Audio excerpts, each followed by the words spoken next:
Navsanket news, अचूक आणि निर्भीड बातमीचा नवसंकेत। ओढ्यात नवजात अर्भक आढळल्याने पन्हाळा तालुक्यात खळबळ, पोलिसांकडून तपास सुरू।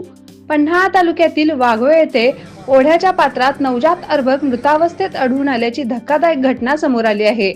या घटनेमुळे परिसरात हळहळ व्यक्त होत असून पन्हाळा पोलिसांनी प्रकरणाचा तपास सुरू केला आहे। मंगळवारी सायंकाळी वाघवे येथून पन्हाळगडाकडे जाणाऱ्या रस्त्यालगत असलेल्या ओढ्याजवळ काही मुले क्रिकेट खेळत होती। खेळताना चेंडू ओढ्यात गेला आणि मुलांनी तो बाहेर काढण्याचा प्रयत्न केला। यावेळी पाण्यात एक लहान बालकाचा हात दिसून आल्याने त्यांनी तातडीने ही माहिती ग्रामस्थांना दिली। स्थानिक नागरिकांनी घटनास्थळी धाव घेतली असता ओढ्यात नवजात अर्भक असल्याचे निदर्शनास आले। घटनेची माहिती मिळताच पन्हाळा पोलीस ठाण्याचे पोलीस निरीक्षक नामदेव शिंदे यांनी पथकासह घटनास्थळी भेट दिली। पोलिसांनी पंचनामा करून मृतदेह ताब्यात घेतला असून पुढील तपास सुरू आहे। एक माहितीनुसार संबंधित अर्भक काही दिवसांपूर्वी ओढ्यात टाकण्यात आले असावे असा अंदाज व्यक्त केला जात आहे।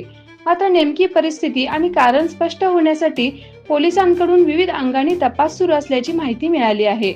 या घटनेमुळे वाघवे परिसरात मोठी खळबळ उडाली असून संबंधित प्रकरणाचा सखोल तपास करून जबाबदार व्यक्तींवर कठोर कारवाई करावी अशी मागणी नागरिकांकडून केली जात आहे।